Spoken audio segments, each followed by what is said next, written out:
కట్టుచారు మా ఇంట్లో ఉగాది రోజు చేస్తాము. భక్ష్యాలు చేయడానికి శనగపప్పుని ఉడికించినప్పుడు వచ్చే వాటర్ని ఈ చారు యూస్ చేస్తాం. మరి ప్రాసెస్ చూసిద్దామా? Hello everyone, welcome back to our channel Radhika food story. భక్ష్యాలు చేయడానికి శనగపప్పుని ఉడికించిన తర్వాత పప్పులో ఉండే ఎక్స్ట్రా వాటర్ని ఇలా వడగట్టాలి.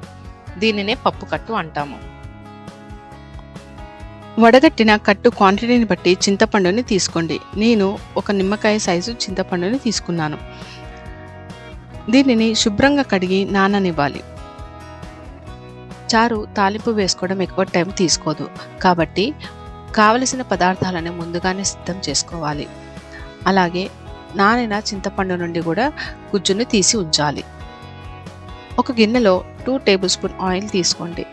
ఆయిల్ హీట్ అయ్యాక 1/2 టీ స్పూన్ ఆవాలు, 1/2 టీ స్పూన్ జీలకర్ర, 2 ఎండుమిరపకాయలు, నిలువుగా కట్ చేసిన 3 పచ్చిమిర్చి, అలాగే కరివేపాకు రెబ్బలు, కట్ చేసిన ఆనియన్ వేసి కాస్త వేగనివ్వాలి.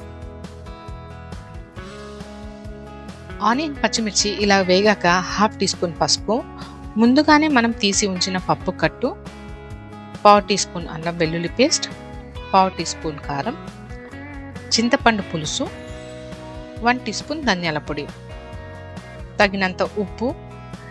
ఇప్పుడు మెయిన్ ఇంగ్రీడియంట్ భక్ష్యాలకు మనం చేసిన పూర్ణం వేయాలి.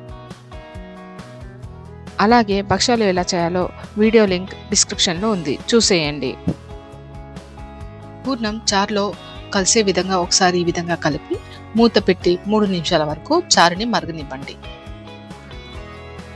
పూర్ణం వేయడం వలన చారుకి చిక్కదనం వస్తుంది.